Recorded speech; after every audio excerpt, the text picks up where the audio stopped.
그가 내게 이르시되 인자야 내가 이것을 보았느냐 하시고 나를 인도하여 강가로 돌아가게 하시기로 강 좌우편에 나무가 심이 많더라. 그가 내게 이르시되 이 물이 동쪽으로 향하여 흘러 아라바로 내려가서 바다에 이르리니 이 흘러내리는 물로 그 바다의 물이 되살아나리라. 이 강물이 이르는 곳마다 번성하는 모든 생물이 살고 또 고기가 심이 많으리니 이 물이 흘러 들어가므로 바닷물이 되살아나겠고 이 강이 이르는 각처의 모든 것이 살 것이며 또 이 강가에 어부가 설 것이니 엔게디에서부터 에네글라임까지 금을 치는 곳이 될 것이라. 그 고기가 각기 종류를 따라 큰 바다의 고기같이 심이 많으려니와 그 진펄과 개펄은 되살아나지 못하고 소금 땅이 될 것이며 함께합니다. 강 좌우가에는 각종 먹을 과실나무가 자라서 그 잎이 시들지 아니하며 열매가 끊이지 아니하고 달마다 새 열매를 맺으리니 그 물이 성소를 통하여 나옴이라. 그 열매는 먹을 만하고 그 잎사귀는 약조류가 되리라. 이는 하나님의 말씀입니다. 아멘. 네, 플로렌스 나이팅게일이라고 잘 아시죠? 간호사, 여기 우리 식구들 가운데도 간호사 우리 자녀를 두신 분들이 계시는데 바로 그 나이팅게일, 영국 상류층 출신입니다. 굉장히 부유한 집안의 여인이었습니다. 근데 이분이 세계 최초의 근대적 간호학교를 1860년에 세우거든요. 참 대단합니다. 그때 벌써 간호학교를 세울 정도면 정말 그 얼마나 열심히 사역을 했는가. 근데 몸은 좀 많이 약했대요. 그런데도 불구하고 자기를 돌보기보다는 그렇게 하나님께서 허락하시는 사명을 위해서 살아냈다는 거죠. 그래서 이분은요 17살에 하나님의 소명을 받습니다. 어떤 소명이냐? 바로 다른 사람들에게 희생과 헌신하는 그 간호사의 직무를 감당하라 라고 하는 그 기도 중에 하나님의 음성을 듣습니다.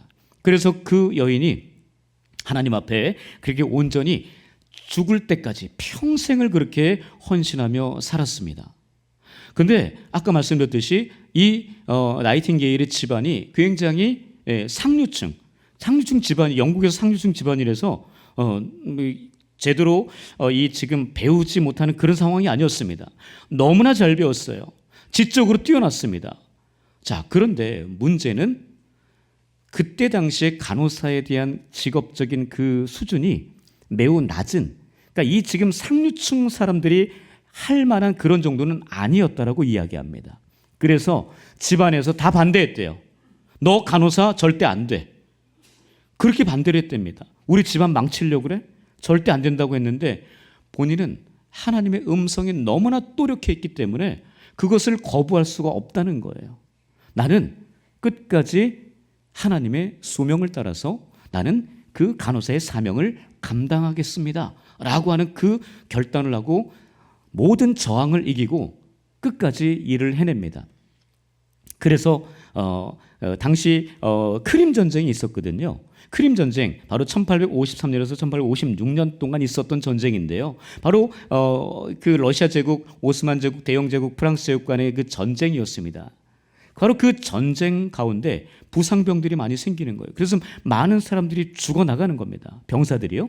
자, 그때 수쿠타리 군병원이라는 곳에서 그 요청을 하는 거예요. 우리 좀 와서 좀 도와달라. 그래서 이 리더가 이 지금 나이팅게일입니다.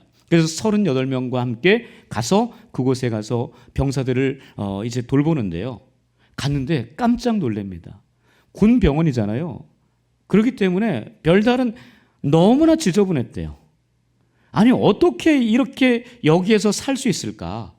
그 나이팅게일이 보니까요.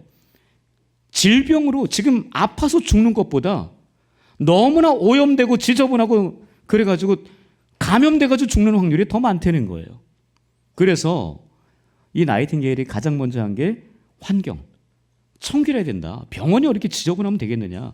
그래서 그 모든 것들을 변화를 시켜나가면서요. 정말 그 한 사람 한 사람을 정말 예수님 다루듯 예수님 섬기듯 그렇게 간호를 했대요. 그랬더니 무슨 일이 벌어졌느냐. 원래 죽는 사람들이 42%였대요. 그러니까 2명 중에 1명은 죽는 거예요. 그 병원에 들어오면. 근데 이 나이팅게일과 그 간호사들이 함께 하면서요, 2%로 줄었대요. 아니, 어떻게 이렇게 가능했을까? 이 나이팅게일이요, 그냥 자기가 의술 이게 잘 보호하는, 간호하는 그런 걸로만, 물론 그것도 이제 효과가 있었겠죠. 그러나 가장 중요한 것은요, 나이팅게일이 저기 밑에 써 있죠. 빛을 들고 다니며 사람의 몸과 마음을 살리는 천사의 역할을 했다는 겁니다. 그러니까 이 사람들에게, 그러니까 이 지금 누워 있는 병사들에게 물론 몸의 치료도 중요하지만 그 마음을 살리는 천사의 역할을 했다는 거예요. 그러니까 돌아다니면서요, 그냥 건성으로 그냥 대충 치료해, 그런 게 아니에요. 마음을 다해서 한 사람 한 사람 붙들고 기도해 주면서 그렇게 열심을 다해서 자기 몸이 부서져라, 그렇게 했다는 거예요. 그러니까 그 사람들이 살아나는 거죠. 바로 자기가 받은 그 소명, 하나님께서 나를 간호사로 부르셨다라고 하는 그 소명을 받고 그 소명을 온전하게 감당하는 그 여인의 모습이었습니다. 그래서 어느 한 병사가요, 이런 고백을 합니다. 한번 읽어볼까요? 자, 시작. 저 멀리서 등불을 들고 걸어오는 그녀의 모습을 보았을 때 저는 죽어가던 몸보다 먼저 마음이 살았습니다. 그리고 살아갈 이유를 찾았습니다.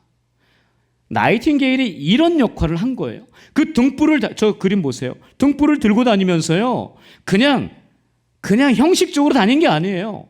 한 사람 한 사람 가서 안아주고 그 사람의 그 환부를 위해서, 회복을 위해서 기도해주고, 그 모든 것들을 하다 보니까 등불을 들고 그녀가 오는 그 모습만 봐도 사람들이 마음에 회복이 일어나는 거예요. 여러분, 이런 역할이 정말 쉬운 일 아니잖아요. 여러분, 그런 사람이 되어야 되는 거 아닌가요? 이 여인은요, 그렇게 본인이 가는 곳곳마다 사람을 살려내는 놀라운 역사를 일으켰다는 거예요. 육신의 질병을 살리는 것도 중요했지만요, 마음을 살리는, 그 영혼을 살리는 역할을 감당했다는 겁니다. 너무나 멋진 하나님의 사람의 모습이 아닐 수 없습니다. 어떻게 이것이 가능했느냐? 본인이 이것을 시작하게 된 그 이유를 분명하게 붙들고 있었습니다. 하나님께서 나에게 이 사명을 주셨다라는 그 마음 가운데 어떤 것도 돌아보지 않고 나는 이 일을 위해서 나는 모든 것을 올인하겠다라고 하는 그 믿음이 있었어요. 그러면서 성령께서 말씀하시는 대로 성령의 충만함을 받아서 그 여인은 그 사명을 끝까지, 자기의 몸이 아플지라도 그 모든 것들을 감당했다라는 거죠. 너무나 멋진, 우리에게 도전을 주는 그런 여인의 모습이라고 이야기할 수 있습니다. 여러분은 어떠십니까? 다른 사람들에게 우리가 가기만 해도, 우리가 움직이기만 해도, 아니 그 사람이 보이기만 해도 마음이 위로가 되고 마음이 평안해지고 모든 근심 걱정이 물러가는 그런 사람의 모습입니까? 아니면 그 사람 저기서 보면은 마음에 부담감 생기고 마음이 힘들고, 혹시 그런 모습입니까? 여러분 집안에서 어떤 모습이십니까? 여러분 부모로서 자녀들에게 어떤 모습으로 표현되고 계십니까? 여러분 그 삶 속에서, 여러분의 직장과 사업장에서 여러분들은 과연 어떤 모습이십니까? 여러분의 배우자에게 어떤 모습이세요?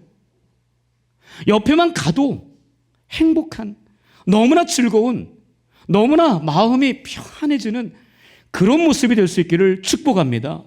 여러분, 그런 사람들이 하나님의 사람이에요. 그런 사람들이 성령의 사람입니다. 그런 사람들이 성령 충만한 사람이에요. 중심이 바로 서 있는 예수 그리스도인 줄, 예수 그리스도의 사람인 줄 믿습니다. 여러분, 이제 오늘 설교 제목은 그리스도인은 무엇으로 사는가? 뭘로 살아야 된대요? 성령으로 살아야 됩니다. 성령으로 사는 사람의 모습을 오늘 본문 에스겔 47장 에스겔 선지자의 그 이야기, 물론 하나님 말씀하신 거죠.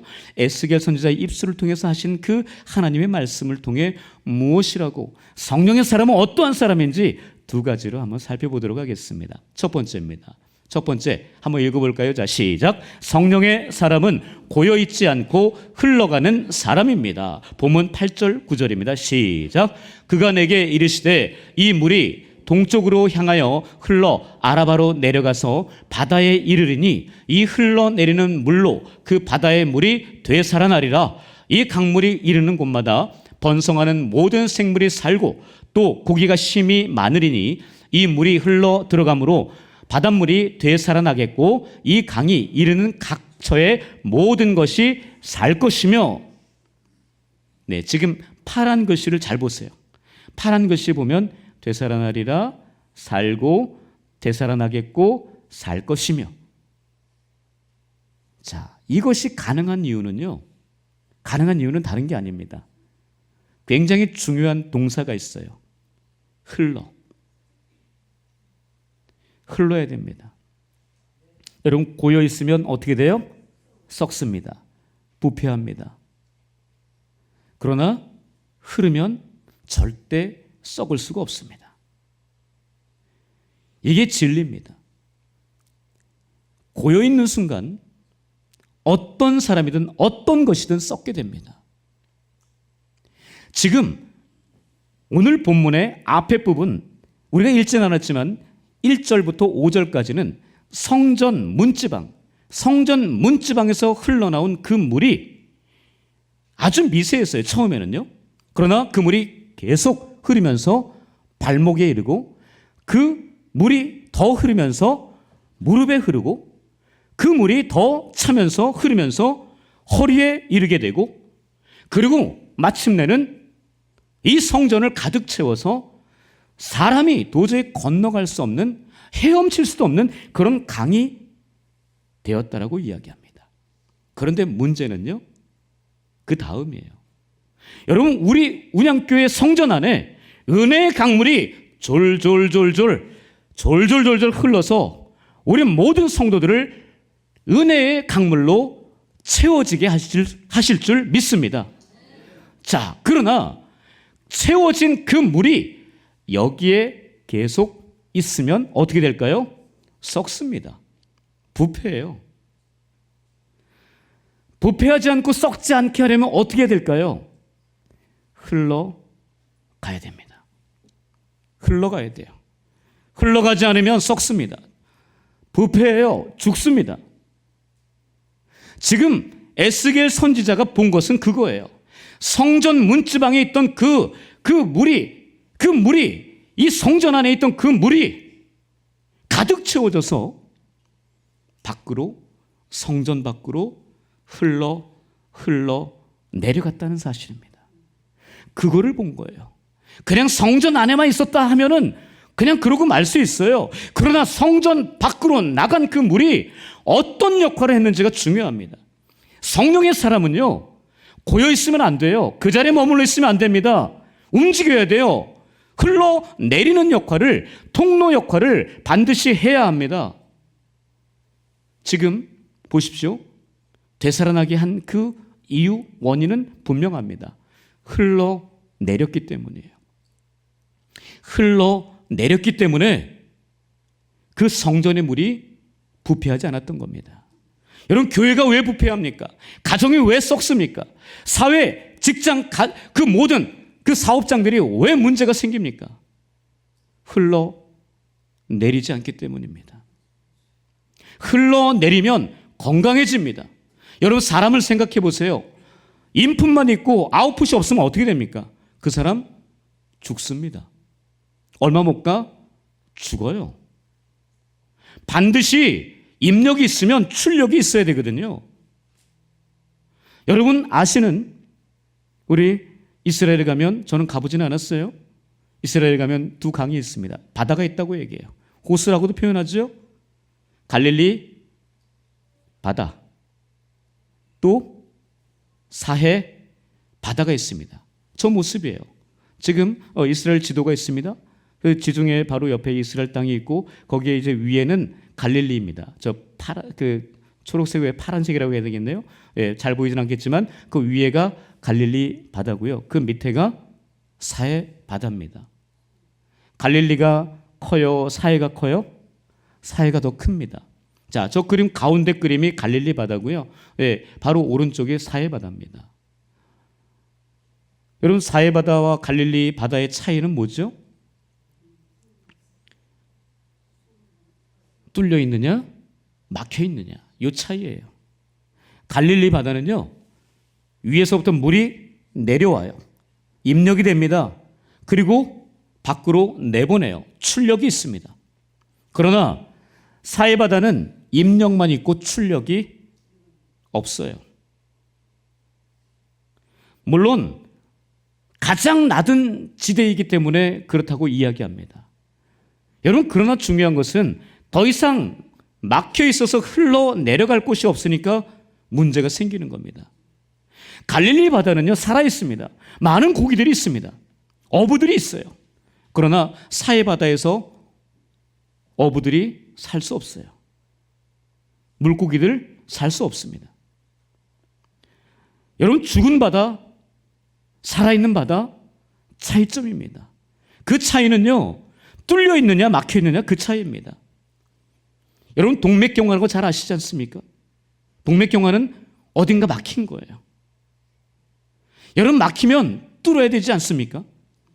막혀 있으면 문제가 커집니다. 굉장히 위험한 거예요. 여러분, 교회에서도 마찬가지입니다. 사람들과의 관계 속에서 막혀 있는 사람이 있다면요, 여러분, 그 문제 생겨요. 그거 썩습니다. 거기. 그거 빨리 해결하셔야 돼요. 여러분, 남편과 문제가 있습니까? 여러분, 그 아들과 문제가 있습니까? 여러분, 그거 막혀 있으면요, 축복이 흘러가진 않아요. 은혜가 흘러가진 않습니다. 여러분, 그러면요, 나중에 우리 인생 너무 비참함으로 끝이 나요. 사해바다랑 비슷합니다. 여러분, 갈릴리가 되셔야 돼요. 사해바다가 되시면 안 됩니다. 반드시 뚫려 있어야 돼요. 여러분, 혹시 그런 분들이 아직 계시다면요, 교회에서 그런 분들이 계시면 안 돼요. 여러분, 집에서 그런 분들이 계시면 마음 썩습니다. 너무 힘들어요. 교회 떠나고 싶어요. 그 가정 그냥 떠나고 싶어요. 우리 애들 집에 안 들어오고 싶어요. 그 집구석 안 들어가고 싶어요. 여러분, 그런 가정 만들면 안 되잖아요. 그런 교회 만들면 안 되잖아요. 막혀 있으면 그런 일이 벌어집니다. 여러분, 뚫려 있기를 주님의 이름으로 축복합니다. 잘 흘러가도록, 잘 소통되도록 자신을 잘 뚫어주세요. 그럴 때 비로소 하나님께서 놀라운 주의 은혜와 축복들을 마음껏 부어주실 줄 믿습니다. 자, 두 번째입니다. 두 번째, 자, 읽어볼까요? 자, 시작. 성령의 사람은 잎이 시들지 않고 열매가 끊이지 않는 사람입니다. 본문 12절이에요. 함께 읽겠습니다. 시작. 강 좌우가에는 각종 먹을 과실나무가 자라서 그 잎이 시들지 아니하며 열매가 끊이지 아니하고 달마다 새 열매를 맺으리니 그 물이 성소를 통하여 나옴이라. 그 열매는 먹을 만하고 그 잎사귀는 약 재료가 되리라. 여러분, 성령의 사람 두 번째는 잎이 시들지 않고 열매가 끊이지 않는 사람이라는 겁니다. 여러분의 잎은 어떻습니까? 여러분, 지금 자신의 모습을 바라보면서요, 내 잎의 상태를 체크해 보세요. 혹시 아직도 푸르십니까? 너무나 좋으신, 너무나 잘하고 계신 분들입니다. 그러나 점점 잎이 노랗게 탈색되고 있다면, 잎이 갈색으로 변질되고 있다면, 여러분, 잘 생각하셔야 돼요. 왜 그런가?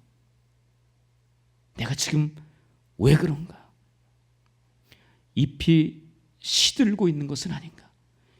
내 인생의 잎이, 그리스도인이라는 그 잎이 내가 혹시 점점 주님과 멀어져 가고 있는 것은 아닌가? 여러분 잘 생각하셔야 됩니다. 여러분의 그 잎이 여러분의 현재의 모습이고요, 주님께서 우리를 평가하는 모습입니다. 또한 열매는 어떻습니까? 여러분 열매 있으십니까? 지금 2025년 12월입니다. 마지막 달이에요. 올해 주님 보시기에 아름다운 열매를 얼마나 맺었는지 한번 살펴보십시오. 내가 가진 그 열매가 과연 얼마나 많은 사람들에게 좋은 영향력을 미쳤는지. 여러분, 우리 교회 안에 감나무가 두 그루 있습니다. 사택 앞에 있고 여기 바로 앞에 또 있습니다. 이번에 우리 추수감사주의를 할 때 그 감이, 그 열매가 굉장히 추수감사 여기 드려져서 얼마나 아름답게 장식을 했는지 몰라요. 여러분, 그러나 생각해 보세요. 그 감나무가 자기 열매, 감을 먹는 경우 봤습니까? 여러분, 나무는요 자기 열매 먹지 않습니다. 열매를 맺혀서 그걸 어떻게 해요? 다른 사람들이 먹게 합니다. 여러분, 그 역할을 해야 되거든요. 여러분, 우리가 열매를 맺는 이유는요 다른 게 아니에요. 다른 사람들에게 먹이기 위함이에요. 내 남편에게, 내 아내에게, 내 자녀들에게, 내 부모에게, 함께하고 있는 교회 식구들에게 먹이기 위함이에요. 여러분, 착각하시면 안 돼요. 내가 열매 맺었으니까 내가 먹어야지. 굉장히 어리석은 사람입니다. 여러분, 주님께 드릴 열매 풍성하게 준비하셨습니까?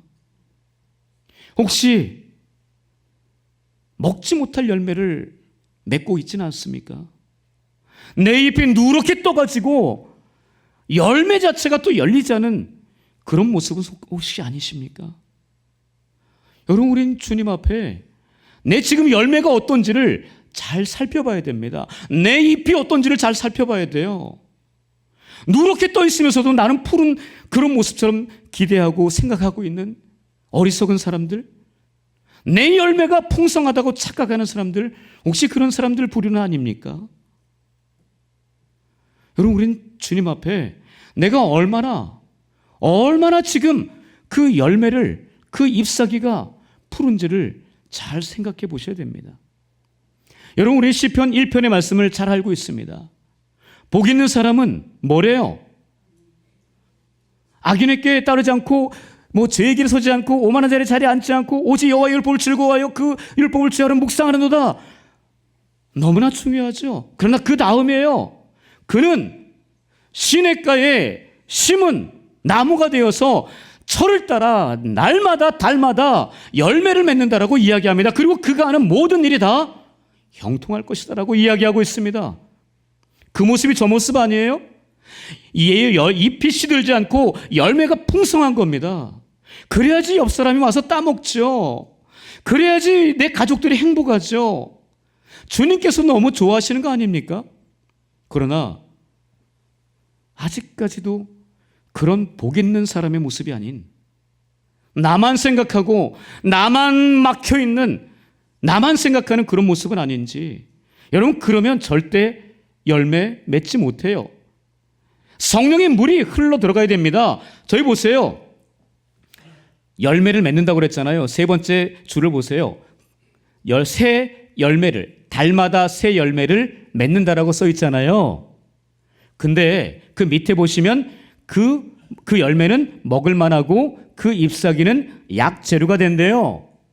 그 잎사귀 자체가 약이 재료가 된대요. 그 열매 너무나 맛있대요. 근데 중요한 것은요, 그게 어떻게 해서 가능하느냐? 바로 그 중간에 그 물이 성소를 통하여 나옴이라. 여러분, 여기에 집중하셔야 돼요. 그냥 열매 맺지 않습니다. 그냥 잎사귀가 청정한 거 아니에요. 성소에서 나온 그 물이 이르렀을 때 비로소, 그 물을 만났을 때 비로소 열매가 있고 그 잎이 청정하게 되었다는 사실을 우린 결코 잊으면 안 되겠습니다. 엉뚱한 세상물에 내 발을 담그고 있는 건, 내 뿌리를 담그고 있는 것은 아닌지 잘 보셔야 돼요. 오직 성소에서 흘러나온 그 물이 내 뿌리에 있을 때 비로소 그 아름다운 열매를 맺게 되고 그 잎이 푸르게 된다는 사실을 우린 기억해야 될 줄 믿습니다. 다른 거 없어요. 내가 성령의 사람이라면요, 성령께서 주시는 그 생수, 그 물에 내가 발을 잘 담그고 있는지 보셔야 됩니다.